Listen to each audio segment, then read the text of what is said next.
North of Sotorios was the great continent of Essos, stretching from the narrow sea in the west to the very edges of the known world in the east. Yet while its furthest reaches were mysterious lands of myth and magic, the free cities directly across the narrow sea to Westeros were well known to the Maesters of the Citadel. Engaging in trade, diplomacy, and occasionally warfare, the histories of these lands were intertwined since the Dawn Age, when the first men of Essos migrated west over the Arm of Dorne.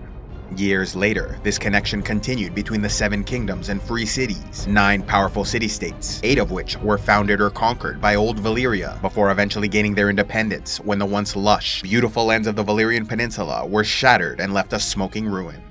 Known as the Doom of Valyria, it was believed the 14 Flames volcano chain erupted, either naturally or by some unknown means, wiping out the local population.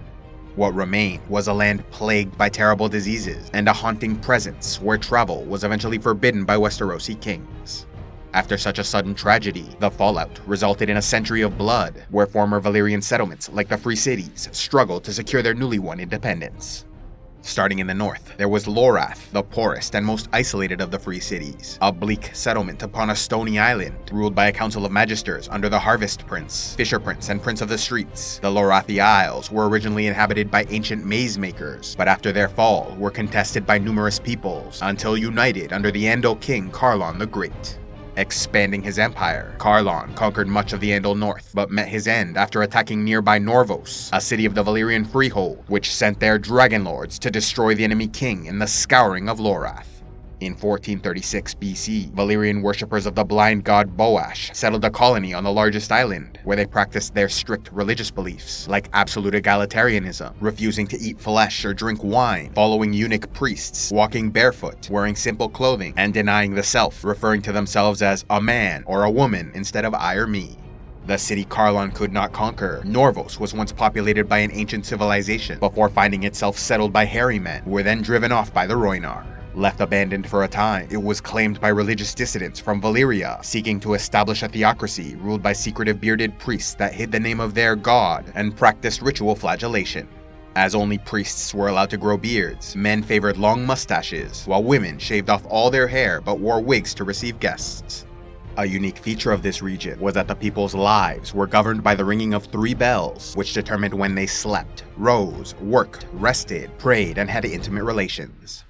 Southeast of Norvos, Qohor was renowned as the City of Sorcerers, founded over a lumber colony by yet another sect of religious dissidents from Valyria, though these worshipped the Black Goat, a dark god that demanded daily blood sacrifices, including animals for regular days, human criminals for holidays, and the children of nobles during times of war. When Qohor stood on the precipice of total annihilation during the Century of Blood, facing a Dothraki army of 25,000, which quickly crushed most of their forces, the defense of their city was left to 3,000 brave Unsullied slave soldiers, trained their whole lives for combat. Though only 600 Unsullied survived, they killed 12,000 Dothraki, including their leader Kaltemo and his sons, which in addition to the 5,000 killed in the initial fighting, caused the Dothraki to surrender, cutting off their braids in shame. From that point forward, Qohor was primarily protected by Unsullied, who tied the braids of defeated Dothraki to their weapons. The nearest free city to the capital of Westeros, the history, politics, and culture of Pentos was often intertwined with their neighbors across the Narrow Sea, existing as an Andal town before submitting to Old Valyria. Growing into a wealthy trade port ruled by a council of magisters, the city also had a prince who lived in abject luxury, responsible for overseeing balls and feasts, in addition to deflowering 2 virgin girls each year in a religious ritual that ensured continued prosperity. However, this life of luxury came at a cost, as any famines or lost wars meant slitting the prince's throat to appease the gods and win back their favor.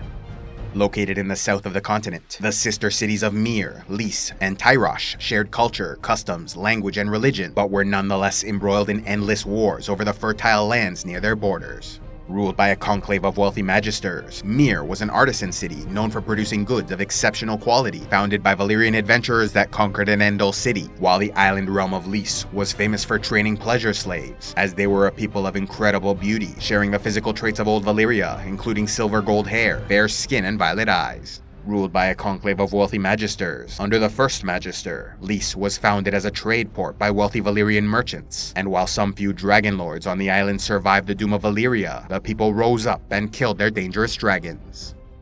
Founded as a military outpost for Old Valyria, dye production allowed Tyrosh to explode into a wealthy trade city known for its aggressive merchants and slavers. Ruled by a conclave of wealthy nobles under an archon, Tyroshi wore bright colors and crafted ornate helmets and armor, but ultimately considered trade more honorable than warfare. Constantly hiring mercenary companies to wage wars over the disputed lands, the sister cities have known times of peace and cooperation, including when they formed the Kingdom of the Three Daughters. Yet this ended in disaster after they sided with the usurper King Aegon II in the Westerosi Dance of the Dragon Civil War, losing so many ships it sparked a political crisis, leading to the dissolution of the kingdom and fresh conflict between them. Oldest of the free cities, Volantis was founded as a Valyrian colony at the mouth of the Rhoyne River, eventually leading to the conquest of the local Rhoynar city-states around 700 BC. A large, wealthy city with deep ties to the freehold, they considered themselves the heirs of Old Valyria, attempting to conquer the other free cities after the Dune. Yet after taking Lys and Myr, their efforts were halted during the invasion of Tyrosh, when a great alliance of local powers pushed them back to their city. Ruled by 3 triarchs elected by the citizenry each year, they had 2 major political parties, with the tigers representing the old aristocracy, while the elephants spoke for the merchant class. The only free city never under the rule of Old Valyria, Braavos was founded by runaway slaves of mixed ethnicity, cultures, and beliefs, which created a prosperous trade port in a hidden lagoon where all religions and peoples were accepted. However, it was some time before they freely allowed outsiders into their realm, keeping the existence of their city hidden from possible Valyrian reprisal. Yet eventually, they revealed themselves and financially compensated Valyria for the losses incurred during their escape, which satisfied the Dragon Lords. Despite banning the slave trade, Braavos became the wealthiest of the free cities, and home to the famous Iron Bank, using their mighty fleets to intervene in foreign wars when they deemed necessary. Intertwined in the history of nearby Westeros as well as the other free cities, their influence was most profoundly felt in Pentos, which after losing a series of wars, was forced to abandon the slave trade. A special thanks to all those who contribute to CivilizationEx, like Renee the Demigod, Tio the Iron Banker, Galvaelra 8 Hands, and Fred Heartless, Knight of Iron and Ice. If you'd like to help the channel, be sure to give a like, leave a comment, subscribe, and click on the links below, or else go to patreon.com/CivilizationEx, where you can gain early access to videos, vote on future content, and watch the Patreon-only series, Heroes of Lore and Legend.